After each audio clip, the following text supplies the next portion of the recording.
خدا سالوس کے بابرکت نام میں آپ سبوں کی سلامتی ہو۔ میں آپ کا خادم پاسٹر ساحل یونس یوسف آپ کی خدمت میں حاضر ہوں۔ آئے ناظرین، میرے ساتھ کھولیے کلام خداوند میں سے رسولوں کے اعمال اس کا 13واں باب اور اس کی پہلی 3 آیات، اور یہاں پر یوں رقم ہے: انطاکیہ میں اس کلیسیا کے متعلق جو وہاں تھی کئی نبی اور معلم تھے، یعنی برناباس اور شمعون جو کالا کہلاتا ہے، اور لوکوپس قرینی اور مناہم جو چوتھائی ملک کے حاکم ہیرودیس کے ساتھ پلا تھا، اور ساؤل۔ جب وہ خداوند کی عبادت کر رہے اور روزے رکھ رہے تھے تو روح القدس نے کہا، میرے لیے برناباس اور ساؤل کو اس کام کے واسطے مخصوص کر دو جس کے واسطے میں نے ان کو بلایا ہے۔ تب انہوں نے روزہ رکھ کر اور دعا کر کے ان پر ہاتھ رکھ کر انہیں رخصت کیا۔ کلام خداوند کا پڑھا، سنا، سمجھا اور قبول کیا جانا ہم سبوں کے لیے باعث برکت ہو۔ خدا کا شکر ہو۔ آئے ناظرین، اس سے پہلے کہ ہم کلام خداوند کی عمیق گہری سچی باتوں کو سیکھیں، میں چاہتا ہوں کہ چند پل اپنی آنکھوں کو بند کیجئے اور ہم سب مل کر دعا کریں گے۔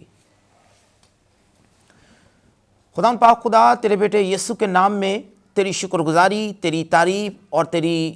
تعظیم کرتے ہیں۔ تو ہی سجدوں کے لائق ہے اور تو ہی لائق پرستش خداوند ہے۔ خداوند، ہمارے جھکے ہوئے سروں کو اپنے حضور بخور کی مانند قبول فرما۔ خداوند، ہمیں سننے والے کان، سمجھنے والا ذہن اور قبول کرنے والا دل عطا فرما، اور ہم تیرے پاک کلام کی گہری باتوں کو سیکھ سکیں، سمجھ سکیں، یسوع کے نام میں آمین۔ جی تو ناظرین، ان دنوں جیسے کہ آپ سب جانتے ہیں کہ مسیحی لوگ روزوں کے ایام میں سے گزر رہے ہیں۔ میرے عزیزو، جب ہم بائبل مقدس میں سے احبار کی کتاب اس کا 16واں باب اور اس کی 29ویں آیت پڑھتے ہیں تو وہاں پر بتایا گیا ہے کہ پہلی بار بنی اسرائیل قوم کو خدا نے روزہ فرض کر دیا، اور وہ روزہ بنی اسرائیل قوم نے یوم کفارہ کے دن رکھنا تھا، اور اس دن نہ صرف انہوں نے اپنے جانوں کو دکھ دینا تھا بلکہ خداوند کی عبادت کرنا تھی۔ جب ہم خداوند کی عبادت کرنے پر غور کرتے ہیں تو کئی ایسے طریقے ہیں جن کے وسیلہ سے لوگ خدا کی عبادت کر سکتے ہیں اور کرتے ہیں۔ پہلے نمبر پر دعا کے وسیلہ سے خدا کی عبادت کی جاتی ہے۔ دوسرے نمبر پر پرستش کر کر،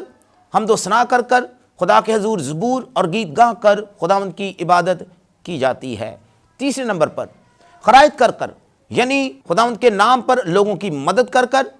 عبادت کی جا سکتی ہے، اور یہ بھی عبادت کا ایک طریقہ ہے، یعنی لوگوں کی مدد کرنا، انہیں دینا، ان کی ہیلپ کرنا، اور جو کچھ خداوند نے آپ کو دیا ہے اس میں سے لوگوں کو کچھ نہ کچھ بانٹنا یا دینا، ان لوگوں کو جو کہ محتاج ہیں، وہ لوگ جو ضرورت مند ہیں، اور وہ لوگ جو نادر، مفلس اور غریب ہیں، یعنی دینا بھی خدا کے نام پر، خدا کی راہوں پر، یہ بھی عبادت کا ایک طریقہ ہے۔ روزہ رکھنا یہ بھی عبادت کا ایک طریقہ ہے۔ لیکن میرے عزیزو، جب ہم روزے کی بات کرتے ہیں تو روزے کا مطلب ہے اپنی جان کو دکھ دینا۔ جب ہم زبور 35 اور اس کی 13ویں آیت پڑھتے ہیں تو شاہ اسرائیل بزرگ داؤد اپنے اس بیٹے کی صحت یابی کے لیے خداوند کے حضور 7 دن روزے میں ٹھہرتا ہے، وہ ٹاٹ اوڑھتا ہے اور اپنی جان کو دکھ دیتا ہے، اور اس کے ساتھ ساتھ وہ کھانے پینے کی چیزوں سے پرہیز کرتا ہے۔ اس سے مراد یہ ہے کہ وہ کھانے پینے کی چیزوں سے اپنے منہ کو روکتا ہے۔ روزے سے مراد اپنے آپ کو دکھ دینا، اور دوسرے نمبر پر کھانے پینے کی چیزوں سے اپنے آپ کو دور رکھنا، پرے رکھنا، اور اپنے منہ کو ڈھانپنا تاکہ آپ کے منہ کے اندر کھانے پینے کی چیزیں جو ہیں وہ داخل نہ ہو سکے۔ میرے عزیزو، روزہ ایک عمل ہے۔ جب ہم پیدائش کی کتاب کے پہلے ابواب پر غور کرتے ہیں تو لکھا ہے کہ خدا نے نما یعنی سرخ مٹی سے انسان کو بنایا، اور جب انسان کو بنایا تو خدا نے اس کے نتنوں میں زندگی کا دم پھونکا۔ اس کے بعد خدا نے یہ نہیں کہا کہ اسے بار بار سانس دی جائے گی، بلکہ خدا نے مسلسل اسے سانس بخشی، جب تک وہ اس زمین پر زندہ رہا وہ سانس لیتا رہا۔ جس طرح کسی انسان کو زندہ رہنے کے لیے سانس کی ضرورت ہوتی ہے، اسی طرح ایک ایماندار، ایک نجات یافتہ اور جو خداوند یسوع کا فالوور ہے، خداوند یسوع کی پیروی کرتا ہے اور یسوع مسیح کا شاگرد ہے، اس پر بھی یہ لازم ہے کہ اس کا لائف سٹائل ہو کہ وہ روزہ ریاضت میں رہ کر خداوند کی عبادت کرے۔ میرے عزیزو، ایک بات غور سے سن لیجئے اور اس پر غور کیجئے گا کہ روزہ کے بغیر دعا ہو سکتی ہے؟ جی، میں پھر اس بات کو دہراؤں گا کہ روزے کے بغیر دعا ہو سکتی ہے، لیکن دعا کے بغیر روزہ نہیں ہو سکتا۔ میرے عزیزو، سوچنے والی بات یہ ہے، آج بتھیرے ایسے لوگ ہیں جو روزوں کی مشق ہی نہیں کرتے، وہ سرے سے روزے رکھتے ہی نہیں۔ کئی لوگ یہ کہہ کر اپنے آپ کو تسلی دیتے ہیں کہ مسیحیوں پر روزے فرض نہیں ہیں، لیکن میں یہ ایمان رکھتا ہوں کہ مسیحیوں پر روزے فرض نہیں ہیں بلکہ قرض ہیں، اور اس قرض کو ہم نے روزے رکھ کر، مشق کر کر اور عبادت خداوند کی کر کر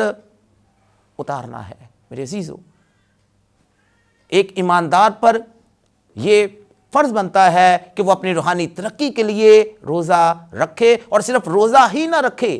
بلکہ روزے کے ساتھ ساتھ دعا بھی کرتا رہے، کیونکہ روزہ اور دعا دونوں لازم و ملزوم ہیں۔ اس سے مراد یہ ہے کہ اگر آپ نے روزہ رکھا ہے تو آپ نے دعا بھی کرنی ہے۔ لیکن آج بتھیرے خدا کے ایسے بیٹے اور بیٹیاں ہیں جو روزہ تو رکھتے ہیں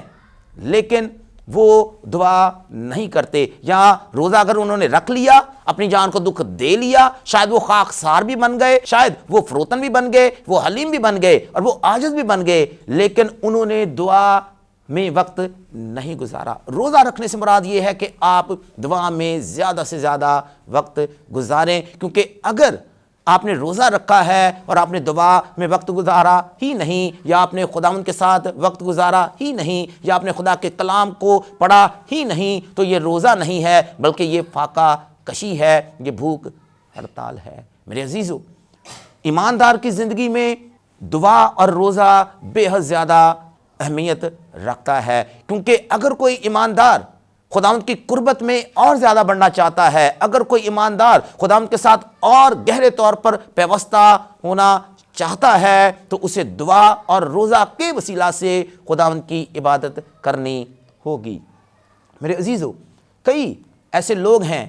جو روزہ تو رکھ لیتے ہیں، وہ کھاتے پیتے بھی نہیں، لیکن اس کے باوجود ایک ان کی زندگیوں میں کمی ہوتی ہے، اور وہ یہ ہے کہ وہ روزہ رکھ کر، یعنی اپنی جان کو دکھ دینے کے باوجود اپنی خوشی کے طالب ہوتے ہیں۔ اور یسایہ 58 باب 3 آیت سے لے کر 5 آیت مقدسہ تک جب ہم پڑھتے ہیں تو وہاں پر خدا یہی کہہ رہا ہے کہ تم روزے رکھتے ہو، اپنی جان کو دکھ دیتے ہو، لیکن تمہارا روزہ رکھنے کا مقصد یہ ہوتا ہے کہ تم اپنی خوشی کے طالب رہتے ہو۔ چاہیے تو یہ کہ جس دن کسی نے روزہ رکھا ہے وہ اپنی خوشی کا طالب نہ ہو بلکہ وہ خدا کی خوشی کا طالب ہو اور خدا کے دیدار کا طالب ہو، اس کی زندگی میں خداوند سے ملاقات کرنے کی، خداوند سے گہرے بیت پانے کی، مکاشفات پانے کی اور خداوند کے ساتھ زیادہ سے زیادہ وقت گزارنے کی طلب ہو، تڑپ ہو، بے قراری ہو، اور وہ تڑپ رہا ہو کہ وہ زیادہ سے زیادہ کس طرح خداوند کی قربت میں رہ کر وقت گزار سکتا ہے۔ کیونکہ روزہ رکھنے سے مراد یہ ہے کہ آپ خدا کی حضوری میں آ جائیں، آپ خدا کو اپنے قریب لے آئیں، آسمان آپ کے لیے کھل جائے اور خداوند اپنا دست قادر بڑھائے اور آپ کو اپنی برکات سے مالا مال کرے۔ میرے عزیزو، سوال یہ ہے، ہم روزہ رکھتے ہیں لیکن اپنی خوشی کے طالب ہوتے ہیں، جانوں کو دکھ دیتے ہیں، لیکن ہمارا روزہ رکھنے کا مقصد یہ ہوتا ہے کہ ہم اپنے آپ کو خوش رکھیں۔ انسان کس طرح اپنے آپ کو خوش رکھتا ہے؟ کئی ایسے لوگوں کو میں جانتا ہوں کہ وہ روزہ کی حالت میں ہوتے ہیں، وہ نہ کھاتے ہیں نہ پیتے ہیں، لیکن وہ اپنی زندگی میں انٹرٹینمنٹ کو زیادہ اہمیت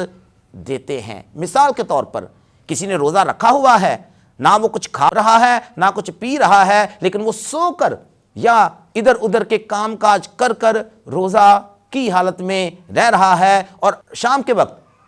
اسی بندے نے اپنے گھر والوں کو تنگ کیا ہوتا ہے کہ میں نے روزہ رکھا ہے، میری پسند کی چیزیں جو ہے وہ بناؤ تاکہ میں کھاؤں، میرے عزیزو، جیسے میں نے پہلے عرض کی کہ یسایہ 58 باب میں خداوند یہوہ پاک خدا یہ کہتا ہے کہ تم روزہ رکھتے ہو اپنی خوشی کے لیے، تاکہ روزہ والے دن تم اپنی خوشی کو پورا کر سکو۔ اگر آپ نے سارا دن کھانا نہیں کھایا لیکن رات جو کچھ آپ نے صبح نہیں کھایا تھا اسے ڈبل پورشن کھانا کھا لیتے ہیں تو یہ روزہ نہیں ہے، یہ تو آپ نے اپنی خوشی کو پورا کیا ہے۔ میرے عزیزو، خداوند یہ چاہتا ہے کہ جس دن آپ نے روزہ رکھا ہے، آپ نے ایک وقت کا یا 2 وقت کا کھانا نہیں کھایا، وہی 1 وقت کا، وہی 2 وقت کا کھانا آپ ان لوگوں کو دیں جو ضرورت مند ہیں، جو بھوکے ہیں، جن کے پیٹ میں ابھی تک اناج کا ایک دانہ بھی نہیں گیا۔ جس دن آپ نے روزہ رکھا ہے، آپ اپنے اس کھانے کے پورشن کو کسی بھوکے کو کھلائیں، پھر خداوند آپ کو برکت دے گا، اور یہ وہ روزہ ہوگا جسے خداوند پسند کرتا ہے، اور یہ وہ روزہ ہے جسے خداوند مقبول ٹھہراتا ہے۔ یہ نہیں کہ آپ نے روزہ رکھا لیکن شام کو آپ نے اپنی من پسند کی ساری چیزیں، سارے پکوان بنا لیے۔ چاہیے یہ تھا کہ جو کچھ آپ نے روپیہ پیسہ اپنے کھانے پینے پر خرچ کرنا تھا، وہی روپیہ پیسہ آپ ان لوگوں کی مدد کرنے کے لیے استعمال کریں جو کہ محتاج ہیں، جو کہ ضرورت مند ہیں، جنہیں روپے پیسے کی ضرورت ہے اور وہ تنگی، تکلیف، پریشانی، مشکل حالات میں زندگی بسر کر رہے ہیں۔ کئی ایسے لوگ ہیں جو اپنے کھانے کو بھی کسی کو نہیں دیتے، اور نہ ہی اپنے روپے پیسے کو جو انہوں نے روزے کی حالت میں بچائے ہوتے ہیں کھانے خریدنے میں یا دوسری چیزیں خریدنے میں جو انہیں خوشی بخشتی ہیں۔ لیکن خداوند یہ چاہتا ہے کہ جس دن ہمارا روزہ ہو اس دن نہ صرف ہم اپنی جان کو دکھ دیں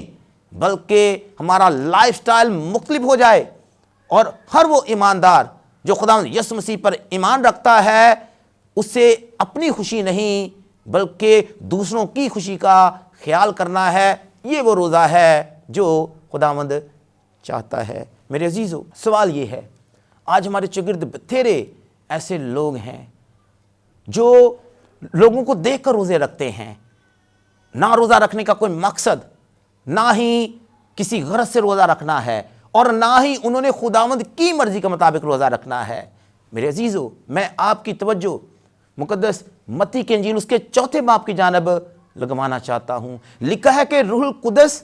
یعنی خدا کا روح جو ہے وہ یسوع مسیح کو بیابان میں لے گیا تاکہ وہ 40 دن اور 40 رات ایک روزہ رکھے۔ میرے عزیزو، پاک روح سے لے گیا، یعنی خداوند یسوع مسیح نے 40 دن اور 40 رات کا ایک روزہ پاک روح کی مرضی کے مطابق رکھا۔ آج بتھیرے ایسے لوگ ہیں جو اس لیے روزہ رکھتے ہیں کہ روزہ رکھنے سے ان کا جسم جو ہے وہ اگر موٹا تھا تو وہ ہلکا ہو جائے گا۔ میرے عزیزو، یہ روزہ نہیں، یہ ڈائٹنگ ہے۔ خداوند یہ چاہتا ہے کہ ہم تب روزہ رکھیں جب ہم ٹوٹے ہوئے ہوں، جب ہم شکستہ دل ہوں، جب ہم پریشان حال ہوں، جب ہماری خداوند کے ساتھ رفاقت ٹوٹی ہوئی ہو، یا ہم یہ محسوس کر رہے ہوں کہ خداوند کے ساتھ ہمارے رشتے میں کچھ کمی آ گئی ہے، تو آپ دعا اور روزے میں عبادت کر کر خداوند کی قربت میں جا سکتے ہیں، خداوند کی حضوری میں وقت گزار سکتے ہیں، اور خداوند کے ساتھ دوبارہ اپنے رشتے کو مضبوط کر سکتے ہیں یا اپنے رشتے کو دوبارہ بحال کر سکتے ہیں۔ میرے عزیزو، اگر آپ نے روزہ رکھنا ہے، چاہیے یہ کہ آپ خداوند پاک روح کی مرضی کے مطابق رکھیں۔ اگر خداوند پاک روح آپ کو روزہ رکھنے کے لیے نہیں اکسا رہا تو برائے مہربانی روزہ مت رکھیے، کیونکہ اگر آپ خداوند کی مرضی کے مطابق اور خداوند کے کہنے کے مطابق روزہ رکھ رہے ہوں گے تو اس کا اجر آسمان کی طرف سے یعنی زندہ خدا کی طرف سے آپ کو ملے گا۔ لیکن اگر آپ روزے اپنی مرضی سے رکھ رہے ہیں یا روزہ اپنی مرضی سے رکھ رہے ہیں تو اس کا اجر بھی آپ کو اس دنیا سے ہی ملے گا، خدا کی طرف سے نہیں ملے گا۔ خدا نے یہ چاہتا ہے کہ ہم روزہ اس طور پر بھی رکھیں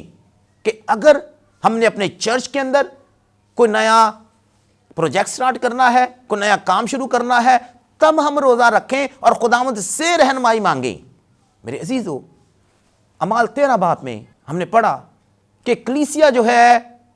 وہ روزے رکھ رہی ہے، اور روزہ رکھنے کا مقصد یہ ہے کہ خداوند کی طرف سے پوچھا جائے کہ کن لوگوں کو خداوند کی خدمت کے لیے مخصوص کیا جا سکے۔ آج بتھیرے لوگوں سے آپ واقف ہوں گے، بتیرے خدا کے خدام کو آپ جانتے ہوں گے۔ کبھی بھی انہوں نے کسی شخص کا انتخاب کرنے سے پہلے یا کسی بھی شخص کو مسا یا مخصوص کرنے سے پہلے روزے نہیں رکھے ہیں۔ زیادہ تر یہ ہوتا ہے، کوئی بندہ آیا، اس نے کہا جی کہ میں خدمت کرنا چاہتا ہوں، آپ مجھے مخصوص کر دیجئے، چند پیسے لیے یا چند چیزوں کے عوض کسی بھی شخص کو بغیر سوچے سمجھے، بغیر خداوند سے پوچھے ہوئے، بغیر روزہ اور دعا میں عبادت کرتے ہوئے، خداوند سے رہنمائی لینے کے باوجود دوسرے لوگوں کو مسا کر دیا جاتا ہے۔ یہ اپنی خوشی ہے، یہ دوسرے لوگوں کی خوشی ہے۔ دوسرے لوگ چاہتے ہیں کہ انہیں خدا کا خادم یا خدا کی خادمہ مسا کرے، لیکن اس حوالے میں یہ پیٹرن، یہ میتھڈ، یہ طریقہ میرے، آپ کے لیے اور تمام کلیسیا کے لیے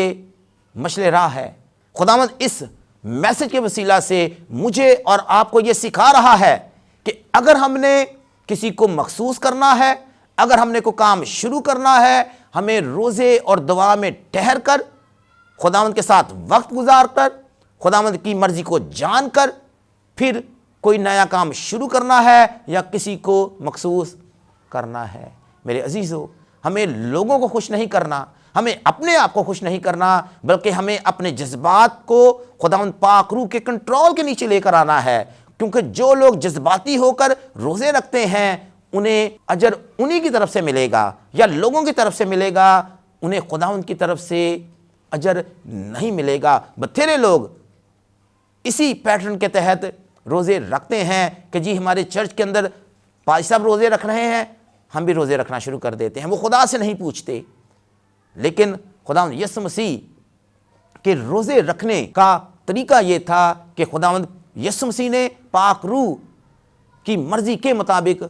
روزہ رکھا، اور یہی میرے اور آپ کے لیے میسج ہے۔ میرے عزیزو، خداوند کرے کہ میں اور آپ محض اپنے جسم کو دکھ دینے کے لیے روزہ نہ رکھیں۔ پہلے نمبر پر ہم خداوند کی مرضی کے مطابق روزہ رکھیں۔ دوسرے نمبر پر روزہ کی پریکٹس کرنا اس لیے نہیں کہ کلیسیا عالمگیر نے 40 دن مارچ یا فیب میں مقرر کیے ہیں ہم تب روزہ رکھیں، بلکہ جب کبھی آپ شکستہ دل ہوں، آپ ٹوٹے ہوئے ہوں، آپ مایوس ہوں، یا آپ یہ سوچ رہے ہوں یا سمجھ رہے ہوں کہ خداوند کے ساتھ آپ کے رشتے میں کچھ کمی آ گئی ہے، تو آپ روزہ میں ٹھہر کر خداوند کی عبادت کر کر خداوند کے حضور فروتن حلیم بن کر خداوند کے ساتھ وقت گزاریں گے۔ خداوند اپنا نیلا آسمان کھولے گا اور خداوند آپ کو دوبارہ بحال کرے گا، خداوند آپ کی رہنمائی کرے گا۔ تیسرے نمبر پر خداوند یہ چاہتا ہے کہ میں اور آپ جب روزہ رکھیں، اپنی زندگیوں کو، اپنی جانوں کو دکھ دیں، تو جو کھانا ہم نے اپنے روزہ کے دوران نہیں کھایا، اس کھانے کو غریبوں کو، مسکینوں کو، بیواؤں کو، یتیموں کو اور ان لوگوں کو جو کہ نادر ہیں، جو غریب ہیں، جو بھوکے ہیں، انہیں کھلائیں۔ اور جو کچھ روپیہ پیسہ آپ نے اپنے روزہ کے دن والے دن خرچ کرنا تھا لیکن آپ نے نہیں کیا، اس روپے پیسے کے وسیلہ سے آپ غریب لوگوں کی، محتاج لوگوں کی، ضرورت مند لوگوں کی مدد کیجئے، کیونکہ خداوند یہ چاہتا ہے کہ ہم اپنے اعمال کے وسیلہ سے لوگوں پر یہ ظاہر کریں کہ واقعی ہی ہمارا لائف سٹائل اس دنیا کے لوگوں سے بالکل مختلف ہے۔ اور چوتھے نمبر پر صرف روزہ رکھ کر اپنی خوشی کو ہی پورا نہ کیجئے، بلکہ اپنے دلوں کو چاک کیجئے، اپنے آپ کو بدلیے اور خداوند کو مت بدلیے، کیونکہ بعض اوقات لوگ روزہ اس غرض سے رکھتے ہیں تاکہ وہ خدا کی مرضی کو بدل سکیں اور خدا کو مجبور کر سکیں کہ خدا آپ کی مرضی کے مطابق ایکٹ کرے، کام کرے۔ خداوند یہ چاہتا ہے کہ ہم خداوند کی مرضی کے نیچے آ کر روزہ رکھیں، تبھی خداوند میرے اور آپ کے اس روزے کو قبول کرے گا۔ پانچویں بات، خداوند یہ چاہتا ہے کہ جس دن ہم روزہ رکھیں ہم پرائیڈ، غصے، بغض، نفرت اور کدورت سے پرے ہو کر، عاجز بن کر، خاکسار بن کر اور فروتن حلیم بن کر وہ دن گزاریں، اور روزہ کے دن جس دن ہم نے روزہ رکھا ہوا ہو اس دن ہم خداوند کے ساتھ زیادہ سے زیادہ عبادت کر کر وقت گزاریں۔ وہ لوگوں کی مدد کر کر بھی ہو سکتا ہے، وہ دعا کر بھی ہو سکتا ہے، وہ پرستش کر کر بھی ہو سکتا ہے اور وہ خدا کے لوگوں کے ساتھ فیلوشپ رکھ کر بھی ہو سکتا ہے، کیونکہ درخت اپنے پھلوں سے پہچانا جاتا ہے۔ اگر آپ کی فیلوشپ میں وہ لوگ ہوں گے جو ایماندار ہوں گے، جن کا لائف سٹائل ٹوٹلی طور پر دوسرے لوگوں سے ڈیفرنٹ ہوگا، اس سے مراد یہ ہے کہ ان کی زندگیوں میں دعا اور روزہ دونوں ساتھ ساتھ کام کر رہے ہوں گے۔ اگر آپ ان لوگوں کے ساتھ فیلوشپ رکھیں گے، وقت گزاریں گے، خداوند ان کے وسیلہ سے آپ کے بھی لائف سٹائل کو بدل دے گا اور آپ کا اٹھنا، بیٹھنا، چلنا، پھرنا، کھانا پینا خداوند کے حضور مقبول ٹھہرے گا۔ خداوند مجھے اور آپ کو اس طرح کا روزہ رکھنے کی توفیق عطا فرمائے، آمین۔